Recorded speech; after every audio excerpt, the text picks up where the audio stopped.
Mas Lutfi. Nah, data kemiskinan itu sebenarnya bisa jadi data makro atau data mikro. Nanti kita lihat ya contoh-contohnya. Nah, kemudian data mikro itu bersifat spesifik untuk individu. Data ini mungkin tidak langsung dapat diterjemahkan ke dalam cakupan yang lebih luas, tetapi secara kolektif menjadi bagian dari data makro. Jadi, kalau data mikro dikumpulkan, itu akan menjadi data makro. Sebagian seperti itu. Ini contohnya ya. Contoh data mikro, misalnya saya mau lihat datanya mahasiswa UNESA untuk prodi ekonomi gitu. Jadi ada email, kemudian namanya, nama depan, nama belakang, usia, kemudian lokasi dan lain-lain. Nah, itu adalah data mikro. Jadi tiap orang memiliki spesifikasi datanya. Kemudian ada data preferensi individu ya. Ini contohnya misalnya preferensi atau individu itu lebih suka, mahasiswa di UNESA itu di FEB lebih suka mana nih? Lebih suka takjilnya kolak atau takjilnya apa ya? Kolak atau es blewah gitu misalnya seperti itu. Kemudian misalnya lebih suka Instagram atau TikTok gitu ya. Itu namanya preferensi individu, itu juga contoh data mikro. Kemudian saluran komunikasi yang disukai ya, ini yang tadi ya. Kemudian atau misalnya untuk finansial itu misalnya ini contohnya secara umum ya, misalnya kartu kredit yang digunakan dalam transaksi tertentu seperti itu. Nah, kalau data makro itu adalah kolektif atau agregat, misalnya pengguna dengan email berakhiran Gmail, kemudian atau kumpulan orang yang memilih tadi ya, misalnya ini kalau takjil itu memilih tadi apa ya contoh saya, es blewah gitu misalnya, berapa orang yang memilih es blewah. Kemudian ada tabel yang suka Facebook Messenger dibandingkan yang lain. Kalau kita mungkin konsumen yang lebih suka DM Instagram gitu ya daripada WA misalnya, seperti itu. Kalau ini adalah contoh misalnya kumpulan transaksi yang menggunakan kartu kredit dibandingkan PayPal. Ini adalah contoh dari data makro. Nah, kemudian bagaimana untuk data makro di BPS gitu ya? Karena mungkin saya akan lebih banyak bahas data makro di BPS ya. Jadi untuk BPS sendiri sebenarnya kami memiliki data makro dan juga data mikro. Nah, kalau data makro semuanya hampir semuanya itu sebenarnya sudah tersedia secara free ya, kemudian bisa diakses di mana saja tanpa batas waktu 24 jam gitu ya. Itu pelayanan data di BPS itu ada beberapa data makro yang bisa diakses melalui web jatim.bps.go.id maupun web bps.go.id. Ini kalau Jatim berarti cakupannya di dalamnya itu memuat informasi data tentang Jawa Timur dan juga sebagian data ada yang sampai dengan kabupaten kota. Tapi untuk seluruh Indonesia bisa diakses di bps.go.id. Nah, ini adalah contoh data makro yang dicontohkan ya, profil kemiskinan gitu. Jadi kalau kemiskinan tadi seperti yang Mas Lutfi ketikkan di chat ya, kemiskinan itu benar merupakan data makro dan juga bisa menjadi data mikro ketika kemiskinan itu dihasilkan dari misalnya sekarang itu Dinsos ya, untuk PKH yang bantuan itu bisa menjadi data mikro ya untuk kemiskinan. Tapi untuk BPS kemiskinan di sini masuk dalam data makro gitu, karena memang kita tidak bisa untuk kemiskinan ini dibedah atau diambil per individunya seperti itu ya, atau by name by address atau kalau kita bisa sampaikan. Jadi per nama-nama itu tidak bisa diungkapkan seperti itu. Nah, jadi ini contoh ya, kemiskinan ini ini adalah data kemiskinan terakhir, yaitu di bulan September 2024. Untuk 2025 di bulan Maret ini masih sedang dalam proses pengolahan data ya. Ini masih bulan Maret soalnya. Jadi ini saya ambil dari jatim.bps.go.id dari berita resmi statistik. Nah, ini adalah profil kemiskinan September 2024. Ini Pak zoom ya. Oke. Ya. Profil kemiskinan di Jawa Timur, ini saya ambil infografisnya ya sebenarnya untuk berita resmi statistik. Mungkin kalau teman-teman yang sudah familiar dengan berita resmi statistik BPS itu sudah mengetahui ya kalau ini pasti ada bentuk PDF-nya yang ada ulasannya. Jadi dia lebih ada ulasan singkat yang mengulas tentang grafik-grafik yang ada di sini. Cuman di sini saya akan tampilkan infografisnya supaya lebih mudah untuk dibaca dan dianalisis ya. Ini adalah contoh data mikro kami. Data makro kami ya. Untuk kemiskinan itu ada beberapa sebenarnya. Ada jumlah penduduk miskin. Ada juga persentase penduduk miskin. Jadi beda ya, jumlah penduduk miskin, persentase penduduk miskin. Kemudian kemiskinan ini, data kemiskinan ini juga dibagi juga ya ke dalam, biasanya ada perkotaan dan pedesaan. Kemudian kita juga dapat informasi data mikro di sini adalah mengenai kedalaman kemiskinan, itu ada garis kemiskinan gitu. Jadi di dalamnya itu juga ada P1, P2, GK gitu. Untuk data-data kemiskinan saja itu akan sangat banyak sekali informasi yang bisa kita ambil.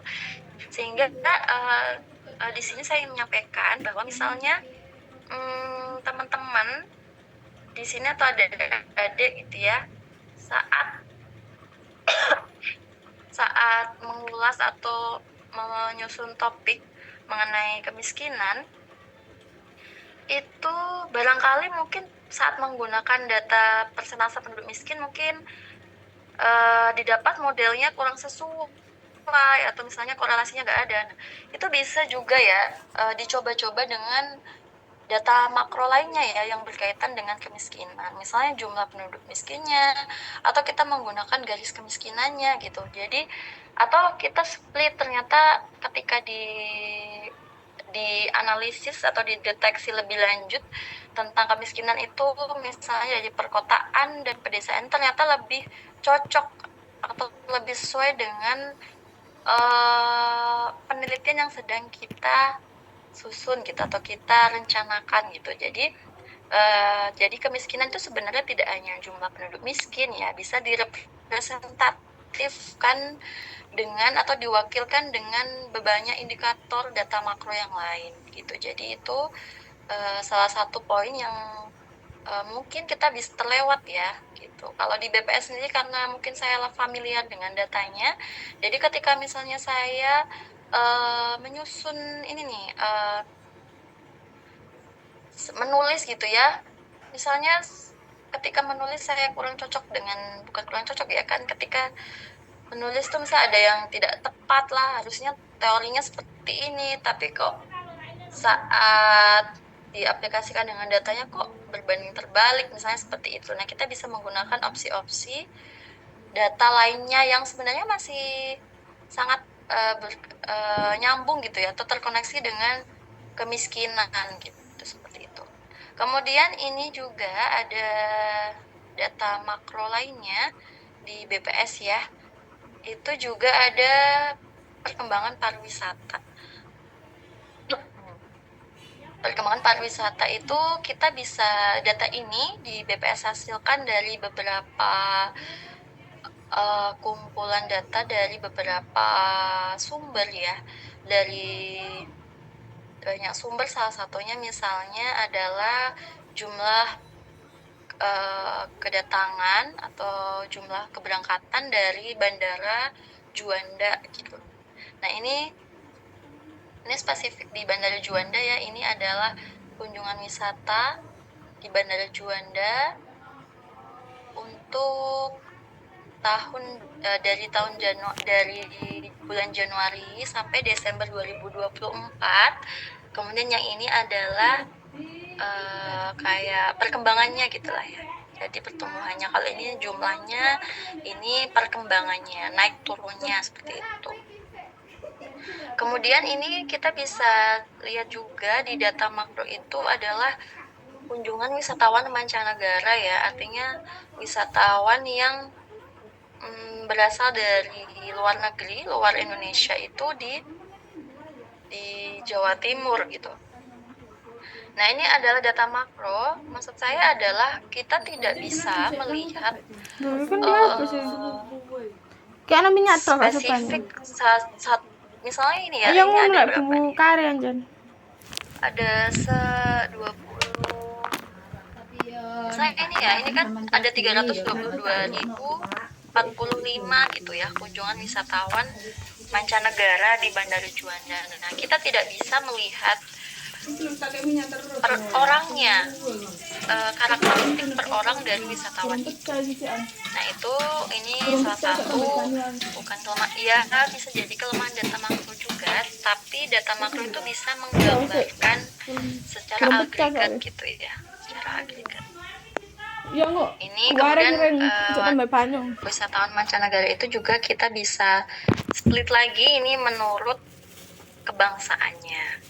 Kemudian di data pariwisata itu juga selain kunjungan biasanya sangat representatif dengan bisa digambarkan gitu ya, digambarkan dengan tingkat penghunian kamar hotel.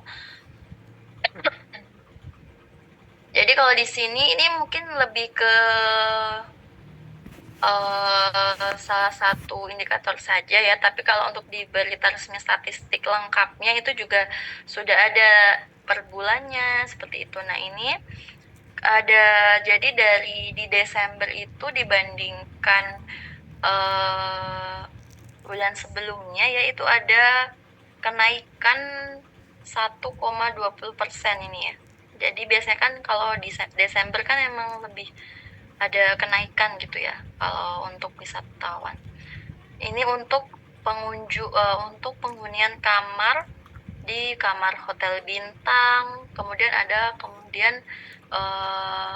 hotel untuk non bintang itu juga naik gitu 2,09% dibandingkan bulan November gitu teman-teman. Nah ini juga salah satu indikator atau data makro yang bisa kita gunakan, dan tiap bulan itu ada ya. Kemudian ini ada rata-rata lama menginap juga. Nah ini juga bisa kita gunakan untuk penelitian gitu. Jadi itu salah satu contohnya ya. Ada beberapa contoh juga dari data makro BPS yang bisa digunakan. Oh, mohon maaf, ini harusnya penelitian dengan data makro ya. Sebentar. Oke, saya edit dulu. Penelitian dengan data makro. Nanti ada sesinya sendiri ya untuk data mikro. Ini sebenarnya sudah lengkap banget ini Pak Kuku menyusun temanya gitu. Jadi sepertinya teman-teman tidak perlu worry gitu ya untuk penelitian nanti, karena sebenarnya sudah tersusun gitu ya untuk materi-materi apa saja yang perlu dipelajari supaya tesis penelitian atau supaya skripsi penelitiannya itu bisa lancar gitu. Nah ini adalah saya nanti akan banyak membahas tentang ini ya, langsung ke contoh-contoh penelitian saja ya, karena penelitian ini sebenarnya basicnya by practice ya. Jadi ini contoh tadi juga sudah sempat di spill Mbak Prima tentang beberapa penelitian yang pernah saya lakukan ya gitu. Jadi salah satunya ini dari JP atau Jurnal Ekonomi Pembangunan Indonesia dari Universitas Indonesia. Ini contoh indeks komposit pembangunan infrastruktur provinsi-provinsi di Indonesia. Jadi saat menulis penelitian ini waktu itu saya masih di Badan Pusat Statistik Kabupaten Belitung Timur. Nah, ini adalah secara umum penelitian ini membahas mengenai ini ya. Kalau dari judulnya itu kan indeks komposit. Jadi sebenarnya ini tentang membangun atau menyusun sebuah indeks gitu, indeks pembangunan infrastruktur provinsi-provinsi di Indonesia. Nah, dari sini beberapa ini ya. Dari sini saya menggunakan data makro gitu. Jadi tidak melakukan pengumpulan data primer sendiri, tapi menggunakan data makro yang sudah ada di BPS. Oke, mungkin ini jadi ini ya, dari introduction-nya, pendahuluannya, bagaimana sih data makro itu akan bisa sangat digunakan mulai dari kita tahap pra penelitian, kemudian saat penulisan dari introduction, kemudian method, result, conclusion gitu. Semuanya itu sebenarnya sangat bisa menggunakan data makro gitu, tanpa kita harus melakukan penelitian sendiri ya, atau penelitian atau menggunakan data primer gitu, tidak perlu. Jika memang sesuai dengan tujuan penelitian kita ya. Jadi ada memang penelitian itu yang memang tidak butuh untuk kita ini ya, harus turun lapangan gitu. Apalagi untuk saya yang posisinya juga bekerja saat menyusun tulisan ini, karya ilmiah ini, sehingga saat itu tidak memungkinkan untuk menggunakan data penelitian sendiri gitu. Jadi saya dan partner menggunakan data makro gitu. Contoh ya, jadi data makro itu juga tidak hanya digunakan ketika kita berada di bab pembahasan dan analisis itu ya. Jadi dari awal sebenarnya kita harus sudah menggunakan data makro di dalam pendahuluan. Misalnya ini adalah contoh masih dari jurnal yang sama, jurnal saya yang berjudul sama ini ya. Ini di pendahuluan ini data makro itu menjadi salah satu dasar kenapa kita menyusun penelitian ini gitu, menyusun suatu penelitian. Ini contohnya adalah ini ya, capaian hasil pembangunan suatu negara dapat dilihat melalui PDB atas dasar harga konstan. Persentase pertumbuhan PDB pun ADHK pun dari tahun 2001 sampai 2020 memiliki pola naik. Nah, ini kita bisa menyimpulkan ya. Jadi dari sini saya mengambil data makro pertumbuhan ekonomi dari PDB ADHK ya, atau harga konstan, atas dasar harga konstan karena terkait dengan pertumbuhan. Nah, kemudian baru penggunaan data makro ini sangat dibutuhkan di pendahuluan agar apa yang kita sampaikan itu berdasarkan ya. Kalau istilahnya kalau omongan tanpa fakta atau kita sekedar ngomong untuk levelnya ilmiah kan harus based on data gitu. Jadi di pendahuluan ini harapannya juga harus menyertakan data gitu ya, data dari sumber-sumber kredibel, misalnya sumber ofisial pemerintah gitu, meskipun itu bukan dari BPS. Kemudian, nah ini masih di pendahuluan ini ya, pendahuluan di jurnal yang sama. Nah ini juga di dalam jurnal ini tuh mungkin bisa Kalau mau dicari jurnalnya juga boleh ya, judulnya Indeks Komposit Pembangunan Infrastruktur Provinsi-Provinsi di Indonesia dari jp.fe.ui.ac.id. Jadi ini saya juga menggunakan data. Biasanya untuk penelitian itu sumbernya jangan hanya satu sumber ya. Ini misalnya karena saya di BPS, kemudian sumbernya hanya BPS gitu. Jadi tidak seperti itu, supaya agar kaya dengan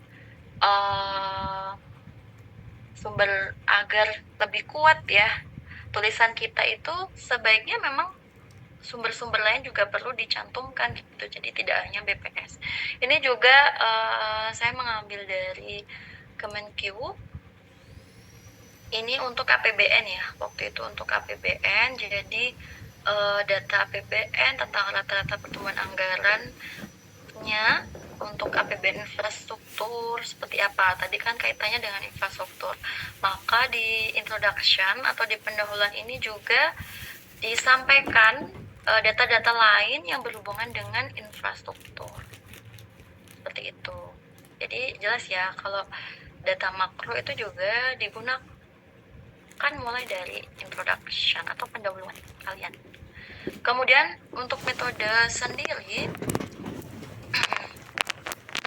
nah ini sebenarnya kalau di sini adalah compile ya. Saya data makro dan data mikro ini dari PODES, potensi desa. Namun data PODES juga bisa didapat dari statistik potensi desa. Nah itu juga sudah di-share di websitenya, di website BPS dan juga BPS pusat maupun BPS daerah, ataupun juga data mikronya juga bisa didapatkan di Silastik BPS ya, silastik.bps.go.id. Nah untuk data PODES ini memang data BPS, salah satu data BPS yang cakupannya bisa sampai dengan level desa. Nah itu hanya PODES sih sampai saat ini yang sampai dengan level desa. Kalau yang lain kan sampai dengan kabupaten kota. Nah kemudian kita juga di metodologinya juga harus state ya, datanya kuantitatif kah atau datanya kualitatif gitu. Nah ini adalah result atau hasil dari jurnal ini ya, yang mengenai untuk menyusun sebuah indeks. Jadi ini adalah beberapa penghitungan atau dari analisis indeks itu yang menggunakan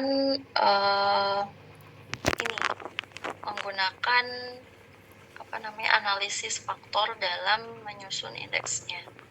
Nah kemudian di sini juga disampaikan bahwa tadi kan menyusun sebuah indeks ya, indeks komposit, kemudian dihubungkan dengan data makro lain gitu.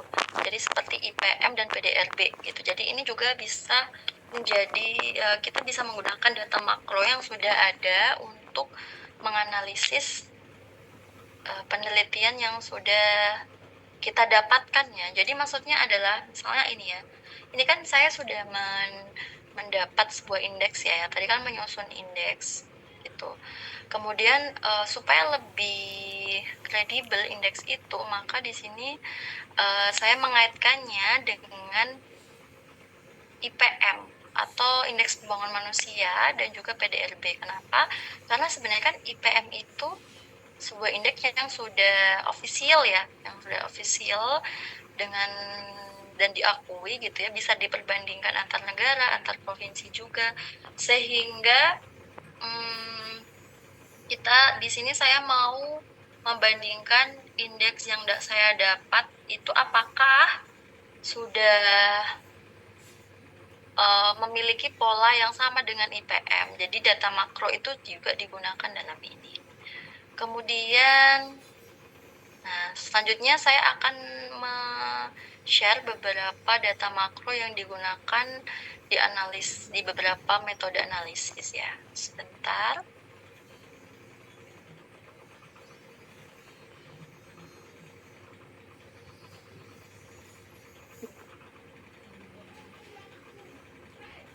saya izin share ke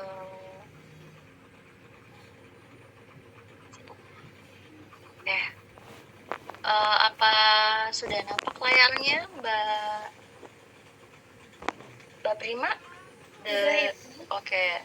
Ini adalah contoh saya ya, relation of human and village development in Indonesia.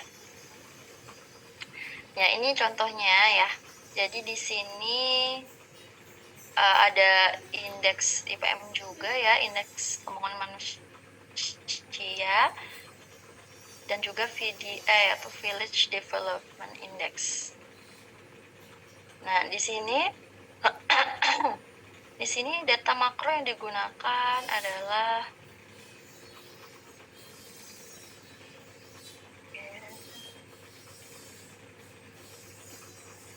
ini juga menggunakan IPM ya untuk menyusun sebuah indeks gitu.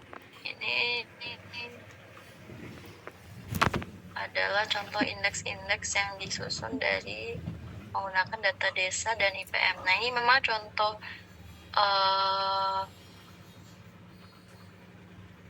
di saya itu memang beberapa ketika satu metode itu beberapa diterapkan di beberapa ini yang lain gitu ya. Oke, kemudian contohnya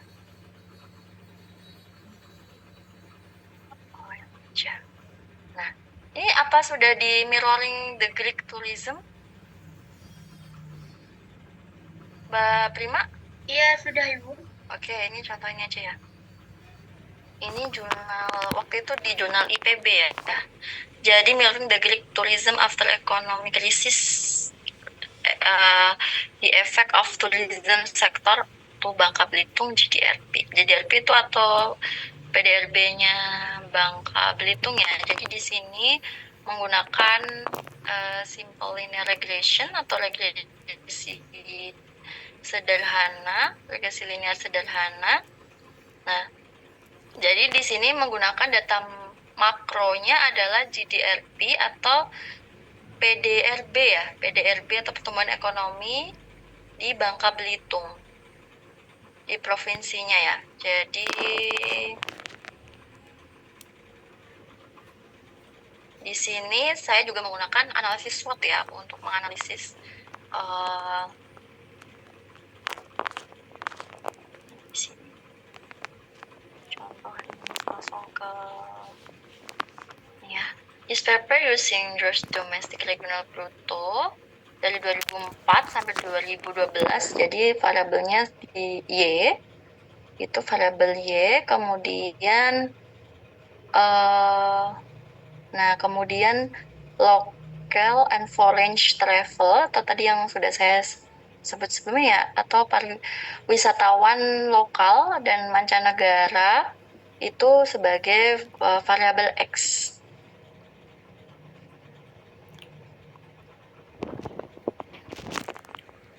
Nah, this data open for the jadi data ini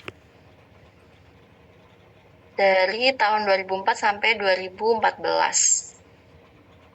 Waktu itu running datanya menggunakan SPSS ya. Nah, oke. Jadi modelnya ini masih analisis yang SWOT-nya ya.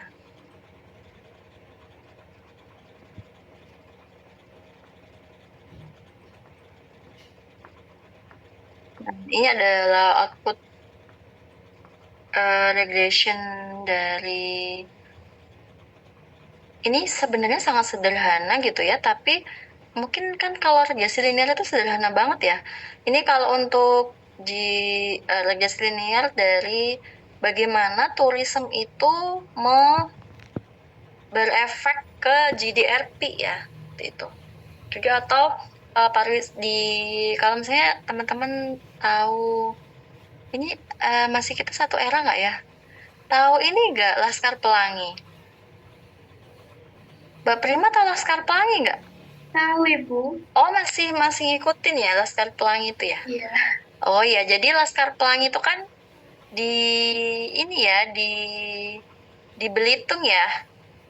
Nah, saya dulu pernah tinggal di sana gitu dan memang dulu salah satu fokus pemerintahannya adalah saat itu adalah pariwisata. Jadi karena dengan boomingnya, jadi ini juga mau share juga ya bagaimana fenomena itu sebenarnya juga eh, mempengaruhi perekonomian ya. Jadi karena waktu itu booming sekali, sangat booming ya untuk Laskar Pelangi, film, novelnya, kemudian ada museum katanya Andrea Hirata itu ya. Kalau kalau adik-adik di sini masih masih karena kita beda generasi sebenarnya. Saya kan generasi milenial ya. Kalian kan mungkin generasi Gen Z kan ya. Nah, tapi ternyata masih relate ya. Kalau Mbak Primanya masih tahu, berarti yang lain juga mungkin masih tahu. Jadi saat itu memang tourism sedang digencarkan ya dengan misalnya tiket yang murah. Jadi kalau Belitung itu mungkin kalau belum pada tahu tuh lokasinya sebenarnya di Sumatera, tapi ada pulau sebelahnya. Nah, itu dari sana aksesnya itu bisa dari Jakarta langsung. Jadi penerbangannya dari Jakarta. Oleh karena itu, eh, di sini kan saya bilangnya tourism ya, tapi di tourism ini diwakilkan saya sudah men-state di awal kalau tourism ini saya wakilkan dengan tadi adalah wisatawan lokal dan mancanegara seperti itu. Jadi itu juga mungkin indikator pariwisata itu tidak seperti itu hanya hanya itu saja gitu, tapi di sini ada referensi yang bisa kita gunakan di penelitian sebelumnya atau jurnal sebelumnya itu kalau tourism itu bisa diwakilkan dengan data makro jumlah wisatawan itu di Bangka Belitung di Belitung ya, sehingga saya menggunakan ini. Nah, karena saat itu sedang kebijakan pemerintah sangat kuat untuk membangun pariwisata sehingga menurut saya saat itu tepat ya untuk menggunakan variabel pariwisata untuk memodelkan ini ya, untuk memodelkan GDRP-nya seperti itu. Nah, di sini mungkin kalau ya Maaf, mengingatkan karena waktunya tinggal 10 menit lagi. Oke, terima kasih Mbak Prima. Ya. Jadi ini ya seperti ini contohnya. Jadi ini bagaimana kita menggunakan data makro untuk analisisnya gitu. Jadi kita sebenarnya harus tahu dulu fenomena. Sekarang saya karena waktu itu mengambil wilayah Bangka Belitung ya fenomena waktu itu pariwisata itu. Ini contohnya. Kemudian contoh lain ya. Oke, contoh ini penelitian saya juga waktu itu karena sedang COVID ya, 2021. 2021 itu COVID parahnya juga ya, 2021. Jadi ini dampak COVID terhadap pariwisata Sumatera. Nah, ini saat itu saya juga berpartner dengan teman di BPS Bondowoso ya di Jawa Timur. Sebelumnya saya memang dari awal memang ditempatkannya kerjanya itu tidak langsung di Jawa Timur seperti itu. Nah, kalau di sini kita menggunakan odds ratio ya untuk kemudian ada occupancy rate of hotel room, odds ratio dan Sumatera. Nah, kemarin kan salah satu sektor yang sangat terdampak oleh COVID itu kan pariwisata ya. Jadi waktu itu memang banyak sekali penelitian tentang pariwisata. Sementara waktu itu pemerintah juga sedang gencar-gencarnya untuk meningkatkan geliat pariwisata gitu. Jadi sehingga COVID itu sangat berdampak terhadap bagaimana sebenarnya perkembangan pariwisata. Nah, di sini saya menggunakan ini ya, occupancy rate of hotel room. Occupancy rate of hotel room itu atau TPK atau yang tadi saya sebut di awal itu ya tingkat penghunian kamar hotel gitu. Jadi itu juga bisa menjadi salah satu indikator untuk yang bisa merepresentasikan keadaan pariwisata, tapi mungkin tidak sempurna ya, karena sebenarnya pariwisata itu agak susah untuk menggambarkan apa sih sebenarnya variabel pariwisata yang bisa menggambarkan kondisi pariwisata, tapi bisa memilih salah di antara yang tadi itu ya, bisa occupation rate of hotel atau juga tourism ya, jumlah tourism yang ada di daerah itu. Nih ya, penelitian ini membahas tentang dampak pandemi gitu. Nah, di sini sebenarnya jadi kami di sini metodologinya itu tidak, metodologinya mungkin kalau tahu outrasio ya. Jadi kita menggunakan hipotesis dan outrasio. Kemudian ada uji T. Nah, itu juga kita menganalisis itu gitu. Nah, kemudian perkembangan jumlah tamu pariwisata. Nah, seperti itulah itu untuk menjawab hipotesisnya. Kemudian mungkin ini satu lagi ya, yang terakhir, ini bagaimana ini tentang VCM ya. Ini kalau ini lebih ke time series kalau ini, untuk ini harga pertumbuhan ekonomi dan sektor pariwisata. Jadi ini pertumbuhan ekonomi pariwisata ini di Kepulauan Riau. Jadi Kepulauan Riau dan Bangka Belitung tuh sebenarnya pariwisatanya juga salah satu yang dulu di ini ya, di sektor yang ini pemerintah, menjadi prioritas pemerintah gitu. Nah, ini contohnya ini bukan punya saya ya. Ini contoh dari peneliti lain yang sebenarnya juga ini teman saya juga ya. Ini untuk VECM. Jadi dia menggunakan VECM dari data makro pertumbuhan ekonomi dan pariwisata juga. Jadi coba kita ke sini ya, di metode ini. Nih, jadi yang digunakan adalah variabel PDRB untuk mewakili indikator ekonomi dan juga jumlah kunjungan wisata, rata-rata tingkat penghunian kamar, dan ditambah lagi realisasi investasi modal asing di sektor hotel. Nah, kemudian ini teman-teman, kalau kenapa pariwisata itu hotel itu bisa ini ya digunakan, karena data hotel itu bulanan ya kalau di di BPS, sehingga lebih mudah, lebih banyak gitu ya,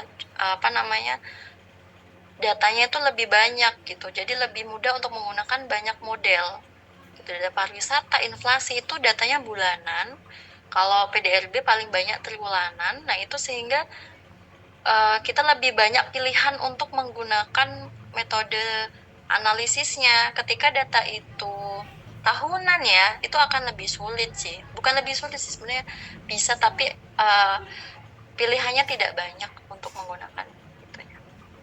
Nah, ini ya, dia menggunakan VECM, datanya itu ditransformasi, kemudian di root test, kemudian ini adalah stationary gitu ya. Nah, kemudian ini adalah model umum VECM-nya. Nah, ini data yang digunakan itu dari BPS Provinsi Kepri, Kepulauan Riau, sama BPKM ya, relasi investasi. Nah, ini kenapa triwulanan ya? Karena tadi itu ada data PDRB ya. PDRB itu maksimal triwulanan, sehingga mereka menggunakan triwulan 1 sampai 2021 dan menggunakan time series. Nah, ini hasil pembahasannya. Ini adalah tren laju pertumbuhan ekonomi. Kemudian dari ini adalah untuk kunjungan wisata mancanegara. Kemudian ini kapal wisata itu kalau di sini digambarkan dari ini ya, wisata mancanegara, kemudian tingkat penghunian kamar. Nah, kalau yang ini realisasi investasi penanaman model asing di sektor hotel dan pariwisata. Nah, sehingga modelnya menggunakan VECM itu seperti ini gitu. Ada yang signifikan 5%, ada yang signifikan di 10%. Nah, ini adalah contoh-contoh ketika kita menggunakan time series ya di data makro. Kalau sebelumnya tadi kan saya tadi sebelumnya itu cross section ya datanya. Oke gitu. Jadi ini adalah contoh-contohnya ya. Contoh-contoh dari analisis penelitian menggunakan data makro semuanya tadi. Seperti itu mungkin saya akhiri ya Mbak Prima. Saya rasa sudah cukup saya sampaikan. Semoga bermanfaat apa yang saya sampaikan hari ini, terutama untuk teman-teman adik-adik yang nantinya akan menyusun skripsi. Oke, baik, saya kembalikan kepada moderator Mbak Prima. Terima kasih. Baik, terima kasih Bu Uswatun. Tepuk tangan sekali lagi dong teman-teman untuk Ibu Uswatun yang telah memaparkan materinya. Sangat inspiratif sekali ya teman-teman untuk kita bisa memahami dan mempelajari data dengan makro sesuai pada tema hari ini. Baiklah, teman-teman kita bisa merasakan nih kalau insight yang kita dapatkan sangat luar biasa. Dengan begitu, saya akan membuka kesempatan untuk teman-teman yang ingin bertanya. Teman-teman bisa mengaktifkan fitur raise hand terlebih dahulu. Kemudian setelah saya mempersilakan, teman-teman bisa menyebutkan nama dan pertanyaan yang ingin diajukan. Silakan.